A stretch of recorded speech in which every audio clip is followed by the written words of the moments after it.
Hamas gives initial approval to planned humanitarian pause. Russia claims to have evidence its plane was downed by Patriot missiles.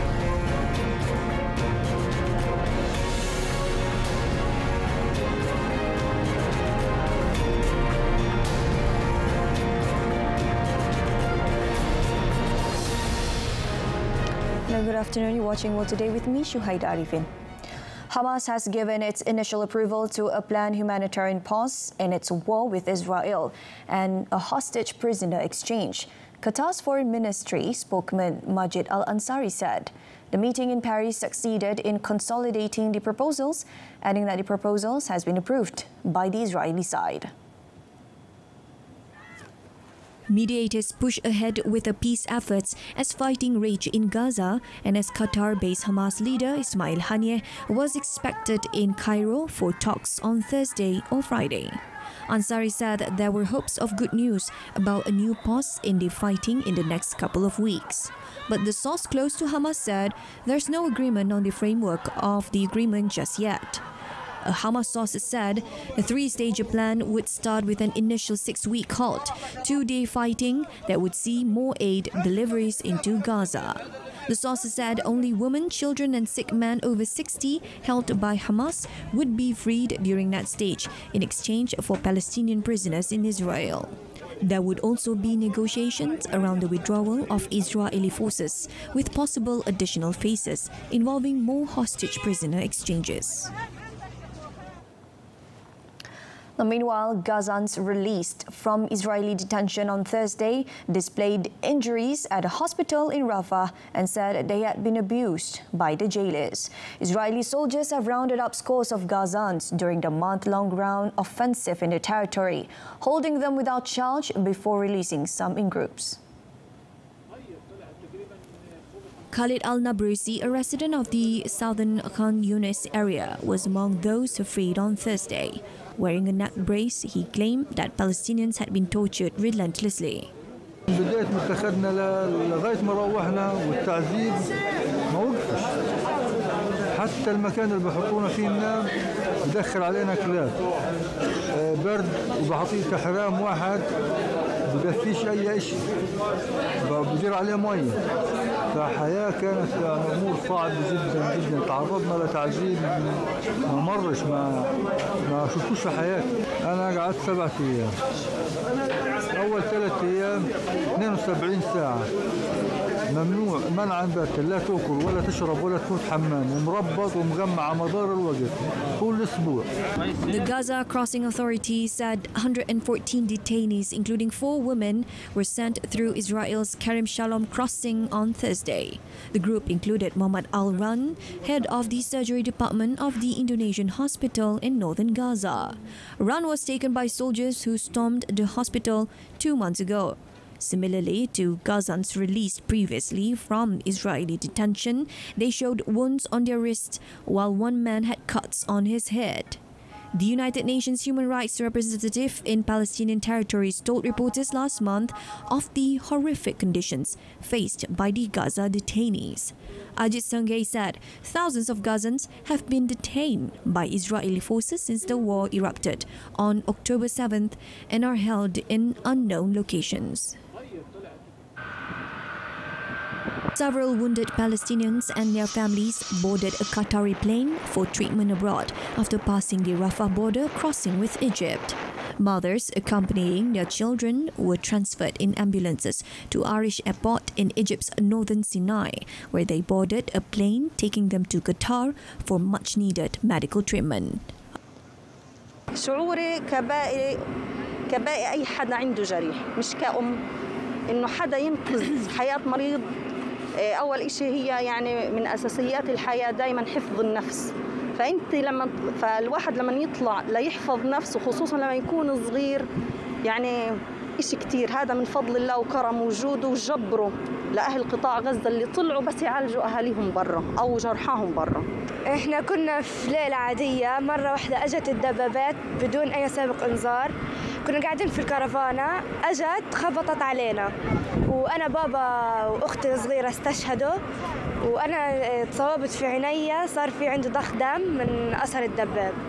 Health officials said the confirmed death toll had risen above 27,000. Israel launched a huge ground assault last week to capture Gaza's main southern city, Khan Yunis. Combat has also surged in northern areas that Israel claimed to have subdued weeks ago. The United States has imposed sanctions on 4 Israeli settlers, as President Joe Biden said violence against Palestinian civilians in the West Bank had reached intolerable levels. The sanctions marked a rare U.S. move against Israel as war rages with Hamas in the Gaza Strip. Today's action follows on the step we took in December to impose visa restrictions on dozens of individuals for contributing to violence and instability in the West Bank.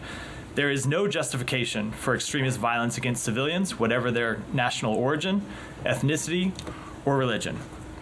The President and the Secretary have both raised our concerns with their Israeli and Palestinian counterparts about the level of violence in the West Bank and stressed that Israel must do more to stop violence against civilians and hold accountable those responsible for it. The 4 include David Chai Chestai, who's accused of leading a riot in the flashpoint town of Huwara, in which Palestinian homes were torched and a Palestinian civilian killed. Others targeted included Yino Levy, who's accused of leading a group of settlers from the unauthorized outpost of Meitarim Farm who have assaulted Palestinian and Bedouin civilians, burned their fields and destroyed their property. The State Department said any assets they hold in the United States will be blocked, with Americans forbidden from financial transactions with them.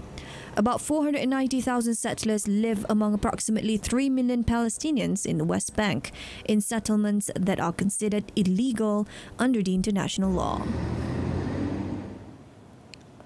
Turkish police released 7 workers taken hostage by a pro-Palestinian gunman at a plant near Istanbul, owned by U.S. consumer goods giant Procter & Gamble, in protest at the war in Gaza.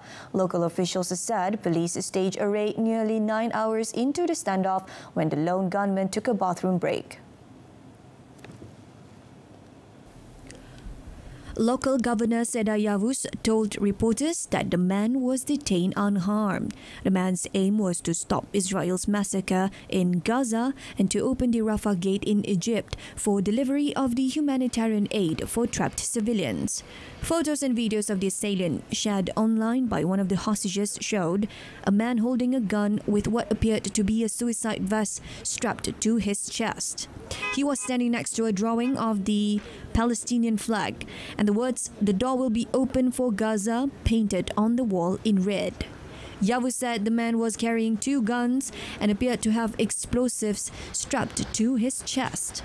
Distressed relatives of the hostages, who had gathered at the cordoned-off facility, broke into applause when informed about their loved one's release by local officials. The United Nations and its partners launched an appeal for $4 billion in aid this year for Yemen, devastated by nearly a decade of war and conflict.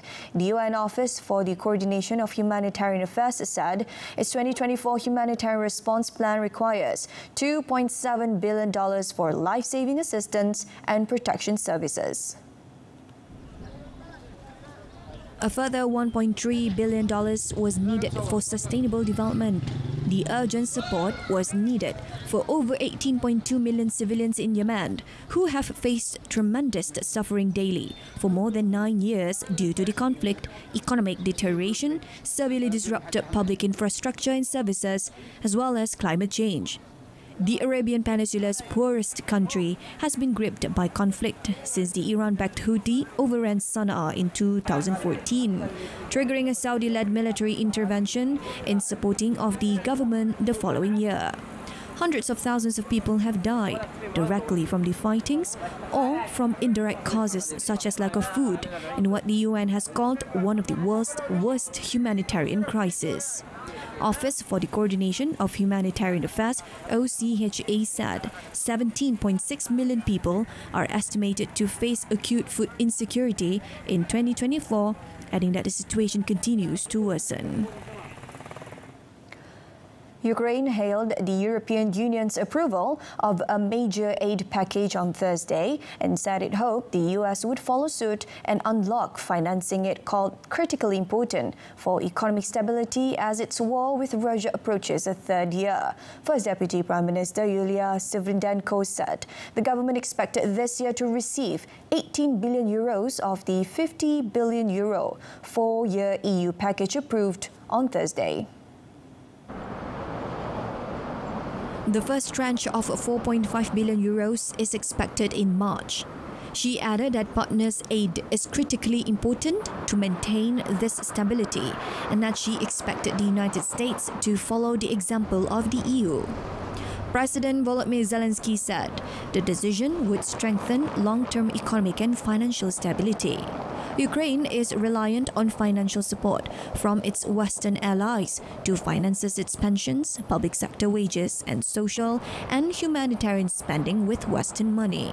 Since the start of Russia's invasion in 24 February 2022, Kiev has received about $73.6 billion in international financial aid, including $27.5 billion from the European Union.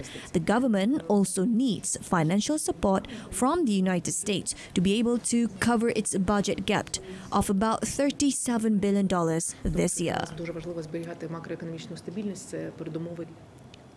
Russian investigators said on Thursday they had evidence showing that Ukraine's military shot down a Russian Il-76 military transport plane last week with a US-made Patriot surface-to-air missiles. The Russian Air Force Il-76 fell from the skies on 24th January. Russia said all 74 people on board, including 65 captured Ukrainian soldiers en route to be swapped for Russian prisoners of war, were killed, and blamed Kiev for downing the plane. Kiev, which is fighting Russian forces in Ukraine, has neither confirmed nor denied that it downed the plane, but has challenged details of Moscow's account and called for an international investigation. Russia's State Investigation Committee said in a statement that Ukrainian soldiers in the area of Leptsy in the Kharkiv region had fired 2 missiles at the plane. The committee also said the fragments seized from the scene, according to their design features, geometric characteristics, and available markings, are structural elements of the MIM-104A, anti-aircraft guided missiles of the Patriot complex of the United States.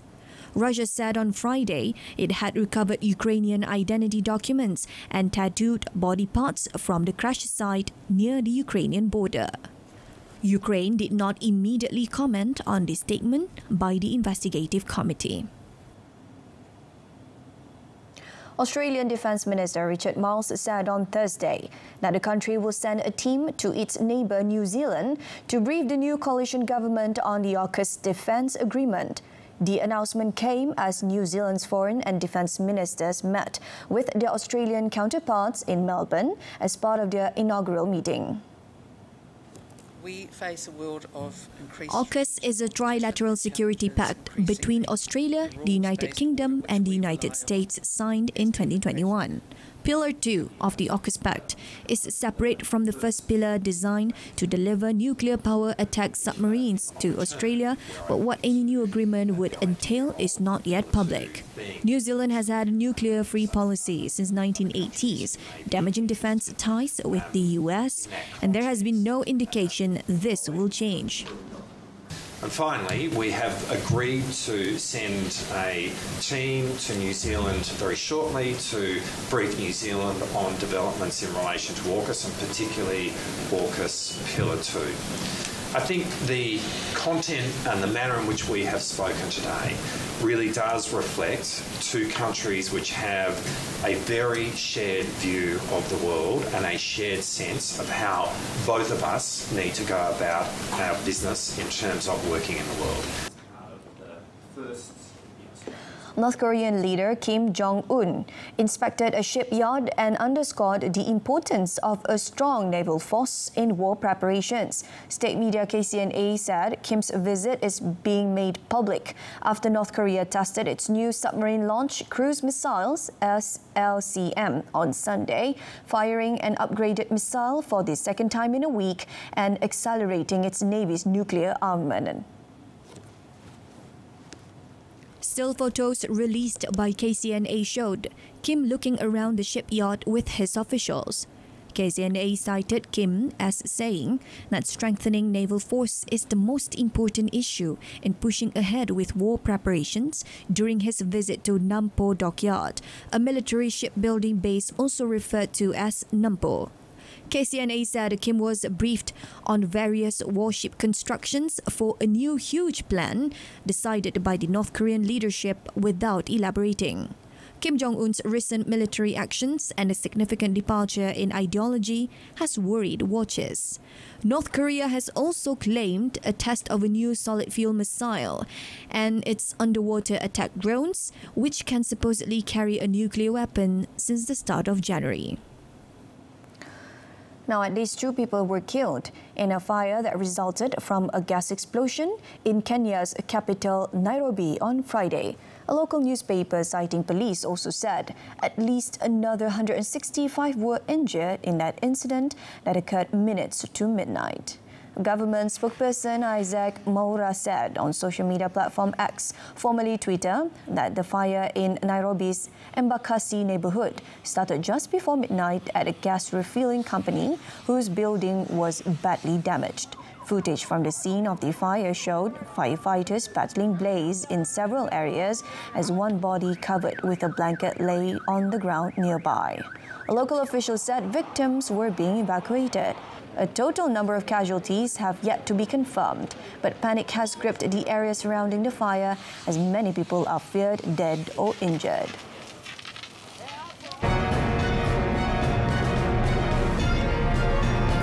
Coming up next, Mali's ruling junta holds a rally demonstrating decision to leave ECOWAS.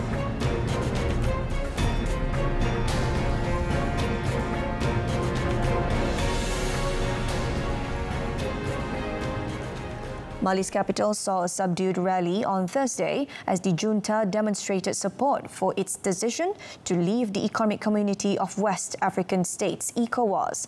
The calm gathering was a departure from the typically robust gatherings seen during the initial coup and anti-France rallies in recent years.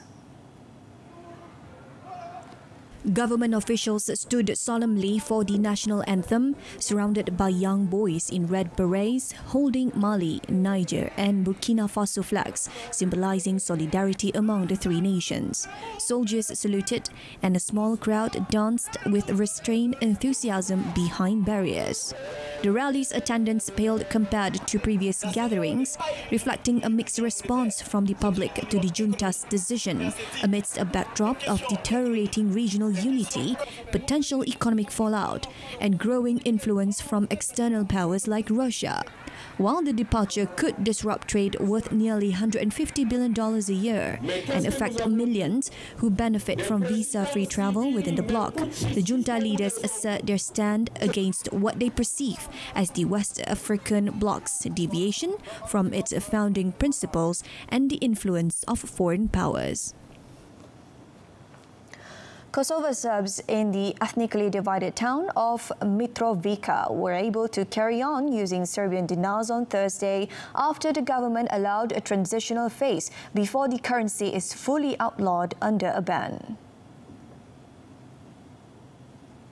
Serbia, which does not recognize the independence of its former breakaway province, continues to use their dinar to pay pensions, social assistance and salaries for Serbian parallel institutions in Kosovo, including hospitals and schools.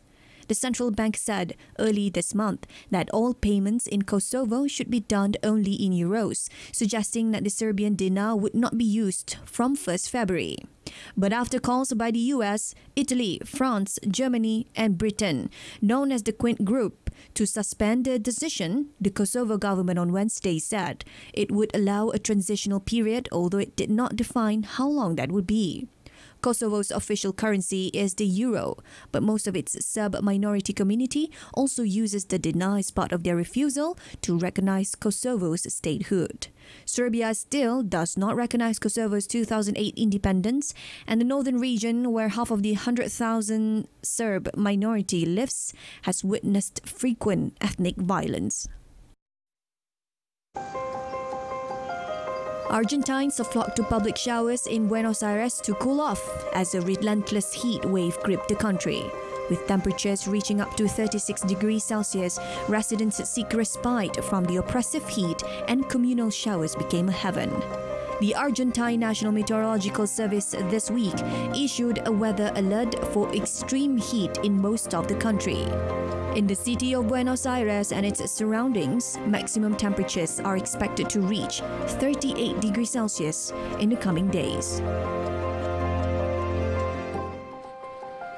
In Norway, police cordoned off the center of the coastal town of Bodø and asked residents to stay indoors as storm Ingunn moved north. The storm has battered large parts of Norway, cancelling ferries, closing roads and damaging buildings. The Norwegian Meteorological Institute said on X platform that a new Norwegian record for average wind speed was set overnight. The highest wind at 54.4 meters per second was measured in Somna by the coast of central Norway. Rivers have burst their banks in Peru after heavy rain poured on in swathes of the country, turning streets to rivers and damaging homes. In Junin, the overflowing Tambara River flooded a sports field, damaging basketball and football fields on its way. Houses and crops in the area were also affected. Meanwhile, in Caimarca, locals armed themselves with plastic containers to try to get muddy waters out of their homes after heavy rains hit the region. According to the latest reports from the Peruvian National Meteorological and Hydrological Service, the coastal El Niño phenomenon will continue to hit the country until late summer. Streets were empty in Colombia's capital, Bogota, on Thursday as the city went car-free in an effort to curb traffic and air pollution. With tough restrictions in place for the day, only public transport vehicles such as taxis and buses were allowed on the capital's roads. La mayor parte de la ciudad amaneció con un riesgo bajo y moderado, que es una mejora sustancial a cómo ha amanecido la ciudad en los últimos días por cuenta de los incendios forestales. El día sin carro y sin motos representa una oportunidad importantísima para mejorar nuestra calidad del aire y para movernos de una manera distinta.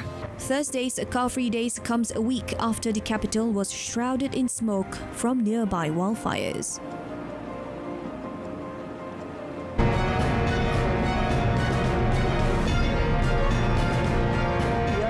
Bench, Ronaldo not present in Al Nassr and Inter Miami clash. That and more coming up in our sports segment.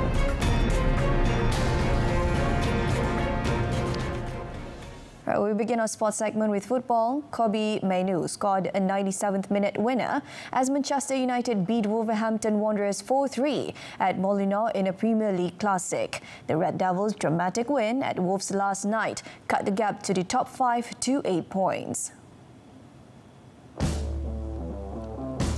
There could be a fifth place in next season's Champions League, depending on how English sides perform for the rest of the season in European competition. As such, United remain in the race with Aston Villa faltering and with a trip to come to Villa Park next weekend. First up, there's the chance for Erik ten Hag's men to move into the top 6 when West Ham visit Old Trafford on Sunday. United produced perhaps their best 45 minutes of the season in the first half at Molineux in midweek and will hope the return of Luke Shaw, Lisandro Martinez and Casemiro from injury will result in a strong end to the season. Erik ten Hag's side moved back into the top 7 after ending a run of 4 away league matches without winning and are now 8 points off the Champions League places, while Wolves stay at 11th place. Al Nassr crushed Inter Miami 6-0 as injury ruled Cristiano Ronaldo out of a much-hyped showdown with Lionel Messi, who was limited to a late substitute appearance in Thursday's friendly in Riyadh. Ronaldo's calf injury denied him what could have potentially been a last match against longtime rival Messi. Instead, Brazilian Talisca upstaged the illustrious duo with a hat-trick as the Saudi Pro League side demolished their Major League Soccer opponents, scoring 3 times in the first 12 minutes. The American side were clearly feeling the effects of the globe-trotting pre-season tour, but the gulf in class was also stark, despite the presence of former Barcelona star Luis Suarez, Sergio Busquets and Jordi Alba. Miami continued their preparations for the new MLS seasons, which starts 21st February, by heading to Asia for games in Hong Kong and Japan. They played El Salvador and fellow MLS side FC Dallas before flying to Middle East. The Africa Cup of Nations AFCON quarterfinals are set to begin on Friday, with 8 teams competing for a place in the semi-finals. The opening quarterfinal features Nigeria and Angola, a first-time encounter in the history of the tournament. The match presents a contrast in FIFA's Africa rankings, with Nigeria positioned as the highest-ranked team, still in the competition, and Angola as the lowest. However, the unpredictability of this tournament has shown that rankings don't guarantee success, as seen by the early exits of several favourite teams. The last victory Angola secured over Nigeria was in a World Cup qualifier in June 2004. Both teams entered this match with strong defensive records. Nigeria has kept clean sheets in 3 out of 4 matches, while Angola has not conceded in the last 2. Angola is pursuing a historic performance in this edition of the AFCON. A victory against Nigeria would bring their total wins in this tournament to 4, matching their total in all previous appearances. 7-time Formula One world champion Lewis Hamilton will make a surprise switch to Ferrari next year after Mercedes announced he would leave the team at the end of the 2024 season. Ferrari subsequently confirmed the arrival of the 39-year-old Briton, who is due to partner their current driver Charles Leclerc. The biggest driver move since Hamilton left a winning McLaren for a then unproven Mercedes at the end of 2012 came as a surprise, despite speculation over the years that it could happen. Hamilton had previously had discussions with Ferrari in 2019 about joining them. Hamilton is the sport's most successful driver and Ferrari the oldest, most glamorous and successful team, and both are hungry to end lean periods. The driver has not won a race since December 2021, and Ferrari have not won a title since 2008. Hamilton said in a statement that he wanted to finish his time at Mercedes on a high and was 100% committed to delivering the best performance he can this season and making his last year with the Silver Arrows one to remember. All right, and that wraps up this edition of World Today. In our top story, Hamas give initial approval to planned humanitarian pause. I'm Shuhaida Arifin from River to the Sea. Palestine will be free. Thank you for tuning in.